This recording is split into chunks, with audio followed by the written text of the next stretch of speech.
गणेश जी। भगवान गणेश वैदिक ग्रंथों में दिव्य प्रमुखता रखने वाले दिव्य देवताओं में से एक हैं। गणेश पुराण में उनके रूप, बुद्धि, दिव्यता और शक्तियों की महिमा गाई गई है। वह गणेश या गणपति हैं जो जनता के भगवान हैं, जो उनके आशीर्वाद के लिए उनकी पूजा करते हैं। वह पहले वैदिक देवता हैं जिनकी किसी अनुष्ठान या उद्यम में अन्य देवताओं से पहले वेदी पर पूजा की जाती है। वह मूलाधार चक्र के स्वामी देवता हैं और अपने भक्तों को ज्ञान और जीवन में चुनौतियों और बाधाओं का सामना करने की क्षमता का आशीर्वाद देते हैं। उनका पेट मटका हुआ है जो संतुष्टि और परिपूर्णता का प्रतीक है। उनके बाएं हाथ में एक सुगंधित मोदक है जो उनके द्वारा प्रदान किए जाने वाले संतुष्टि के आनंद को दर्शाता है। उनका वाहन चूहा दर्शाता है कि किसी को अपने राज्य को प्राप्त करने के लिए बुराइयों, चूहों द्वारा चिह्नित पर अंकुश लगाने की आवश्यकता है। गणेश का क्या अर्थ है? संस्कृत शब्द गणेश गण से बना है जिसका अर्थ है समूह या समूह और ईशा का अर्थ है नियंत्रक, नेता या स्वामी। वास्तविक अर्थ में गण का अर्थ महादेव, शिव के अनुचर के रूप में सेवा करने वाले संत प्राणियों का एक समूह है। भगवान गणेश को गणपति के नाम से भी जाना जाता है। गण का अर्थ है समूह प्राणियों का और पति का अर्थ है रक्षा करने वाला शासक। संस्कृत शब्दकोश अमरकोश में गणेश के अन्य नामों का भी उल्लेख है। विघ्नहर्ता जो बाधाओं को दूर करता है, गणाधिप जो जनता का नेतृत्व करता है, एक दंत जिसका एक दांत है, हेरंबा लंबोदर जिसका पेट मटके वाला है और गजानन जिसका चेहरा हाथी जैसा है। भगवान गणेश के विभिन्न नाम। भगवान गणेश की उनके कद का वर्णन करने वाले कई नामों से प्रार्थना और पूजा की जाती है। कुछ सबसे प्रसिद्ध नाम जिनके द्वारा भगवान गणेश की पूजा की जाती है। गणपति सभी भगवानों के भगवान, सुमुख सुंदर चेहरे वाले भगवान, विनायक सभी के प्रमुख भगवान, गजानन हाथी ने भगवान का नेतृत्व किया, एक दांत वाला भगवान, लंबकर्ण लंबे कान वाले देवता, विघ्नेश्वर सभी बाधाओं को दूर करने वाले। पुराणों में उल्लेख है कि भगवान गणेश अक्षर, विद्या और बुद्धि के देवता हैं।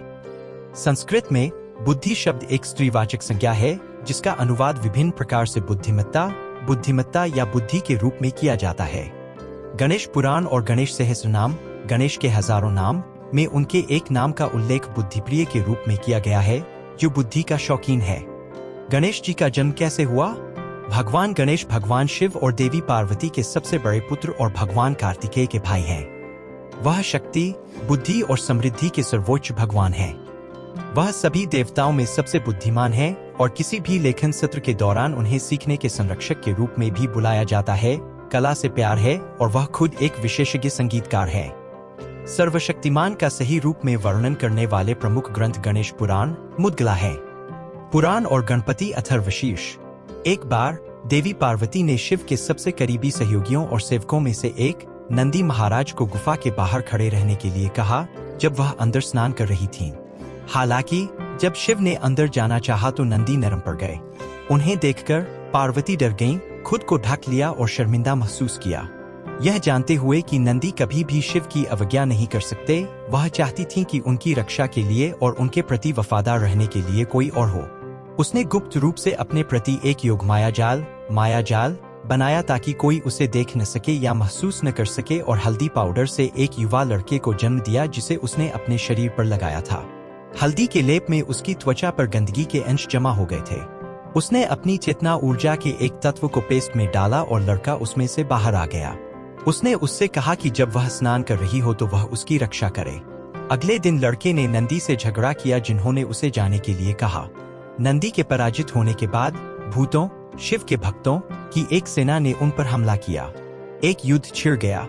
वे सभी हार गए।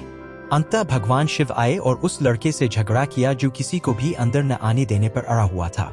शिव के लिए उस लड़के को हराना कठिन था। वे इस बात से अनभिज्ञ थे कि वह देवी पार्वती से पैदा हुआ है जो प्रकृति का प्रतीक है।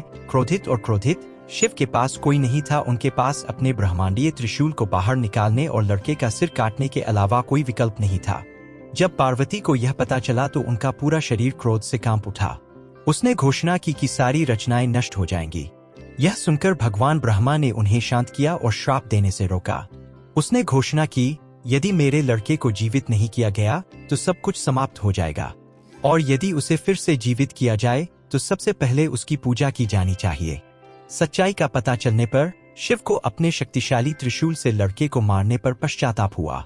यहाँ तक कि वेद भी इन 4 बच्चों, एक महिला, एक गाय और एक ब्राह्मण की हत्या की अनुमति नहीं देते हैं, भले ही उनकी गलती हो।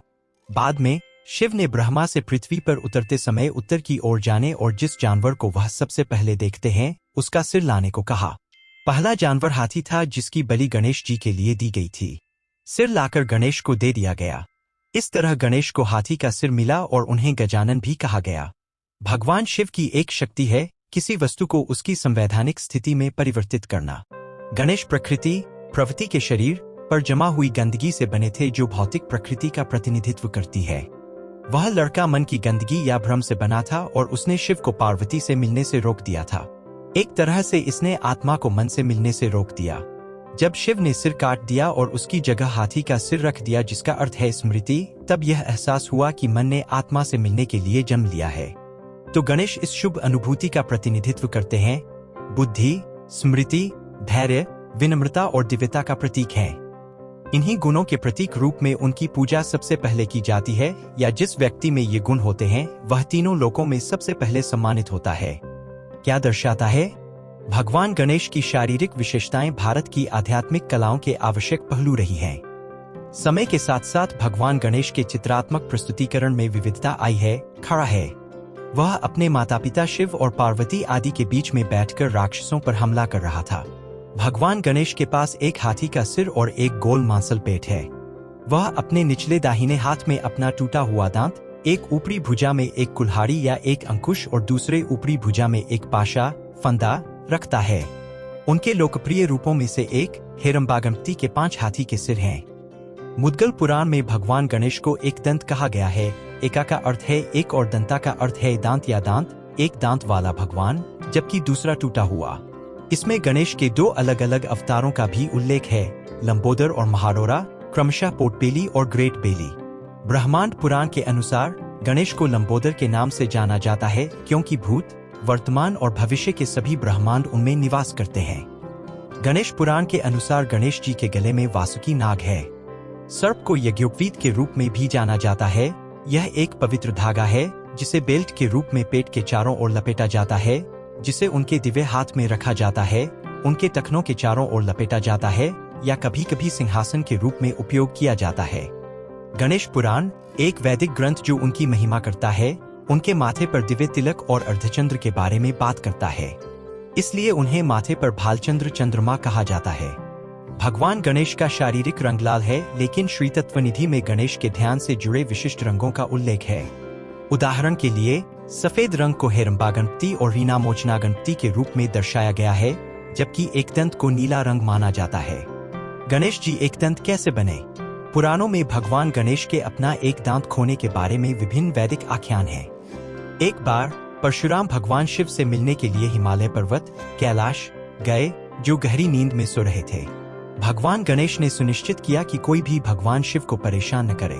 जब परशुराम ने गणेश से शिव से मिलने देने के लिए आग्रह किया तो दोनों में पहले बहस हुई और फिर लड़ाई हुई।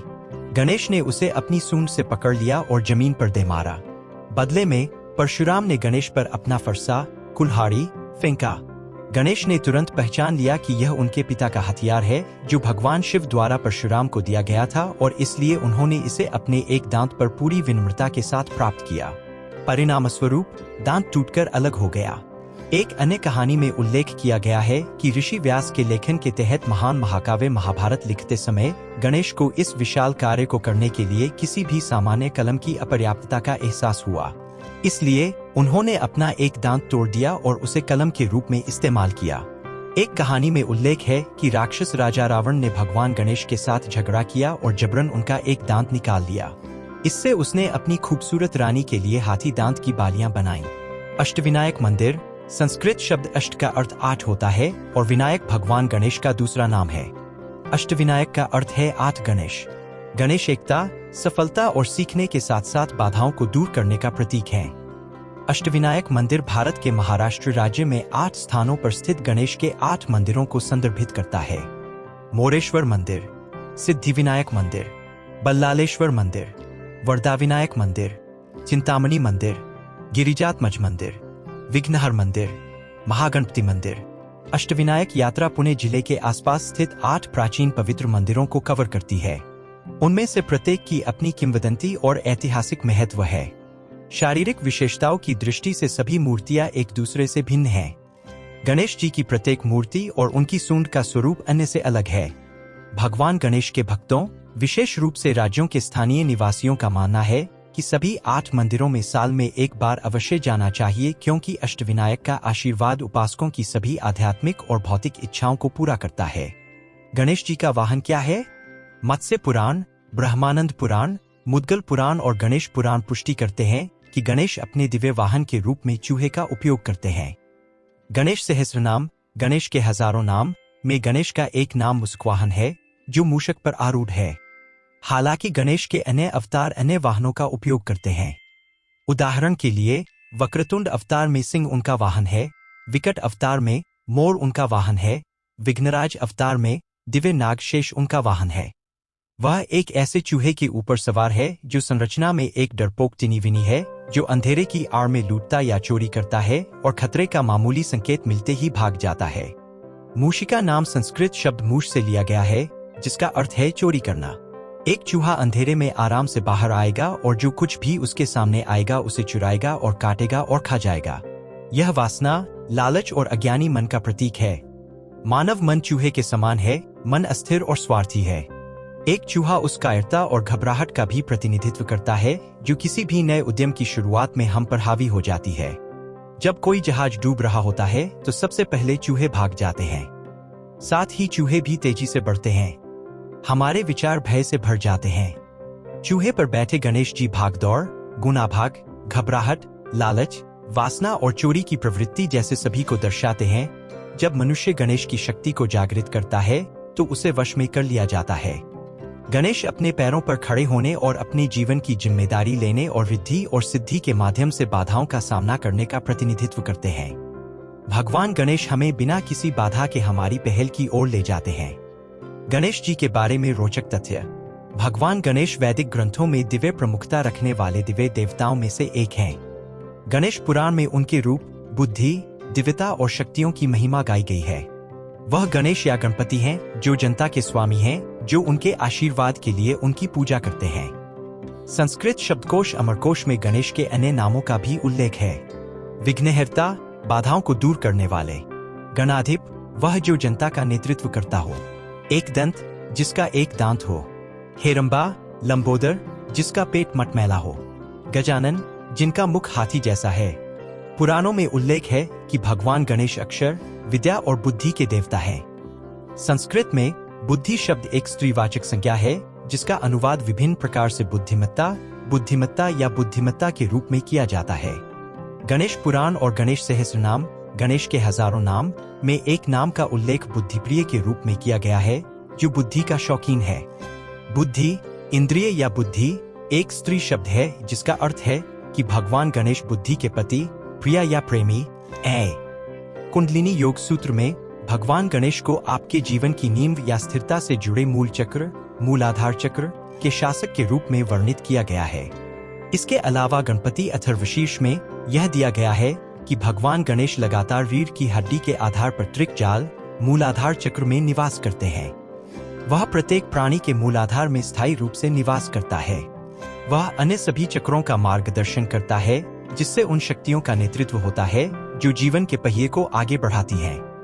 इसलिए भगवान गणेश वह आदि शक्ति हैं जो आपके जीवन के हर पहलू की नींव का समर्थन करते हैं। वह आपके सभी उपक्रमों की सभी बाधाओं को दूर कर देता है। प्रतिदिन प्रातःकाल उनका ध्यान करना चाहिए। आप अपने मूल चक्र को मजबूत करने के लिए गणेश यंत्र या भगवान गणेश द्वारा शासित रुद्राक्ष की माला का भी उपयोग कर सकते हैं। वैदिक साहित्य में गणेश 17वीं शताब्दी में भारतीय राज्य राजस्थान में खोजी गई एक पांडुलिपि में संत व्यास द्वारा भगवान गणेश को महान महाकाव्य महाभारत सुनाने का उल्लेख है, जो एक मुंशी के रूप में कार्य करते हैं। ऋग्वेद में 2 स्थानों पर समूह के नेता गणेशोर ज्ञाप्ति का उल्लेख है। यह श्लोक 2:23 और 1 सेकंड में ब्राह्मणस्पति की उपाधि के रूप में प्रकट होता है, जिसे बाद में गणेश की पूजा के रूप में लिया गया। एक अन्य स्थान श्लोक 10:112-9 है, जहां गणपति का उल्लेख इंद्र से किया गया है, जो दिव्य प्राणियों पर शासन करता है। वेदों के कई टीकाकारों का मानना है कि दोनों छंद वास्तव में गणेश के संदर्भ में नहीं हो सकते हैं, बल्कि किसी ऐसे दिव्य प्राणी के संदर्भ में है जो शासन करता है और देवताओं को असुरों से बचाता है। हालांकि गाणपत्य ग्रंथों में भगवान गणेश का सम्मान करने के लिए ऋग्वैदिक छंदों का उल्लेख है। यजुर्वेद, मैत्रायणी संहिता 2:09 और तैत्तिरीय आरण्यक 10:01 में एक देवता का उल्लेख दंतित, दंत वाला, हस्तिमुखाई, हाथी के चेहरे वाला और वक्रतुंड, घुमावदार सूंड वाला के रूप में किया गया है। शिव पुराण के अनुसार गणेश की 2 संतानें थीं, क्षेम, सफलता और लाभ। इस कहानी के उत्तरी भारतीय रूपों में बच्चों को सुलिहा, शुभ और लाभा कहा जाता है। गणेश के बारे में जानकारी के प्रमुख स्रोतों में से एक गणेश पुराण है, जो 2 खंडों में विभाजित है, उपासनाखंड और क्रीड़ाखंड। क्रीड़ाखंड को उत्तराखंड के नाम से भी जाना जाता है। उपासनाखंड में एक स्तोत्र, भजन शामिल है जो भगवान गणेश को समर्पित है और हिंदू मंदिरों में गणेश भक्ति के जीवंत भाग के रूप में पढ़ा जाता है। गणेश पुराण के क्रीड़ाखंड में 4 अलग-अलग युगों में प्रकट होने वाले 4 दिव्य अवतारों की कहानियां हैं। गणेश जी के त्योहार। भगवान गणेश की पूजा कई धार्मिक और औपचारिक अवसरों पर की जाती है, खासकर नई गतिविधियों की शुरुआत में, जैसे कि घर खरीदना या कोई व्यावसायिक उद्यम। ऐसा कोई हिंदू परिवार ढूंढना लगभग असंभव है जो भगवान गणेश की पूजा नहीं करता हो। ऐसा माना जाता है कि जब किसी उद्यम को शुरू करने से पहले भगवान गणेश को प्रसन्न किया जाता है तो व्यक्ति का प्रयास निश्चित रूप से सफल होता है। सभी महत्वपूर्ण व्यक्तिगत, व्यावसायिक और अनुष्ठानिक उपक्रमों से पहले हमेशा भगवान की पूजा की जाती है। सफलता, समृद्धि और विपत्ति से सुरक्षा पाने के लिए प्रत्येक हिंदू परिवार गणेश की पूजा करता है। भारत में सबसे लोकप्रिय त्योहारों में से एक गणेश चतुर्थी है, जो अगस्त-सितंबर के महीने में औक्लापक चंद्रमा का चौथा दिन में मनाया जाता है, और गणेश जयंती, गणेश का जन्मदिन, शुक्ल पक्ष के चौथे दिन मनाई जाती है। जनवरी-फरवरी में चंद्रमा। यह त्योहार 10 दिनों तक गणेश जी का सम्मान करता है। त्योहार की शुरुआत लोगों द्वारा गणेश की मिट्टी की मूर्तियां लाने से होती है, जो गणेश की यात्रा का प्रतीक है। यह त्योहार अनंत चतुर्दशी के दिन समाप्त होता है, जब गणेश की मूर्तियों को सबसे उपयुक्त जल निकाय में विसर्जित किया जाता है। कुछ परिवारों में दूसरे, तीसरे, 5वें या 7वें दिन गणेश जी का विसर्जन करने की प्रथा है। वर्ष 1893 में लोकमान्य तिलक ने इस वार्षिक गणेश उत्सव को व्यक्तिगत पारिवारिक उत्सव से सभी लोगों के लिए एक खुले अवसर में बदल दिया। उन्होंने महाराष्ट्र में अंग्रेजों के खिलाफ अपने राष्ट्रवादी मिशन में लोगों के बीच एकता बनाने के लिए ऐसा किया। आम आदमी के लिए भगवान के रूप में गणेश के व्यापक दावे के कारण तिलक ने इसे ब्रिटिश मानक के खिलाफ भारत के असंतोष के लिए एक पुनरुद्धार बिंदु के रूप में चुना। आज हिंदू विशेष रूप से भारतीय राज्य महाराष्ट्र में बड़े उत्साह के साथ गणपति उत्सव मनाते हैं। इस उत्सव में मुंबई, पुणे और राज्य के अष्टविनायक मंदिरों के आसपास के इलाकों में भक्तों की भारी भीड़ उमड़ती है। त्योहार के दौरान लोग गणेश मंडल का आयोजन, प्रार्थनाएं करने और सबसे प्रसिद्ध मंत्र ओम गं गणपते नमः का जाप करने जैसी भक्ति सेवाओं में संलग्न होते हैं। दक्षिण भारत में गणेश की पूजा के साधन के रूप में भरतनाट्यम, नृत्य और अन्य आध्यात्मिक प्रदर्शनियां जैसे कला प्रदर्शन होते हैं। लोग भगवान गणेश को मोदक और मीठे गोले, जिन्हें लड्डू कहते हैं, चढ़ाते हैं। उन्हें अक्सर मिठाइयों का कटोरा ले जाते हुए दिखाया जाता है, जिसे मोदक पात्र कहा जाता है। मूलाधार चक्र। कुंडलिनी योग सूत्र के अनुसार मानव शरीर अपनी सूक्ष्म ब्रह्मांडीय ऊर्जा 7 चक्रों से प्राप्त करता है, जिन पर विभिन्न देवताओं का शासन होता है। भगवान गणेश मूलाधार चक्र पर शासन करते हैं, जो परिवार, स्थिरता और धन से जुड़ा मूल चक्र है। मूल का अर्थ है मुख्य, जड़ या मूल, और अधरा का अर्थ है आधार, जिसका अर्थ है कि भगवान गणेश हमारे पारिवारिक सुख और घरेलू शांति का मूल कारण है, जो उनके आशीर्वाद के बिना अनुपस्थित हैं। इसके अलावा गणपति अथर्वशीर्ष में यह दिया गया है कि भगवान गणेश लगातार रीढ़ की हड्डी के आधार पर त्रिक जाल, मूलाधार चक्र में निवास करते हैं। वह प्रत्येक प्राणी के मूलाधार में स्थायी रूप से निवास करता है। वह अन्य सभी चक्रों का मार्गदर्शन करता है, जिससे उन शक्तियों का नेतृत्व होता है जो जीवन के पहिए को आगे बढ़ाती हैं। इसलिए भगवान गणेश वह आदि शक्ति हैं जो आपके जीवन के हर पहलू की नींव का समर्थन करते हैं। वह आपके सभी कार्यों में आने वाली बाधाओं को दूर करता है। प्रतिदिन सुबह उनका ध्यान करना चाहिए। आप अपने मूल चक्र को मजबूत करने के लिए गणेश यंत्र या भगवान गणेश द्वारा शासित रुद्राक्ष की माला का भी उपयोग कर सकते हैं।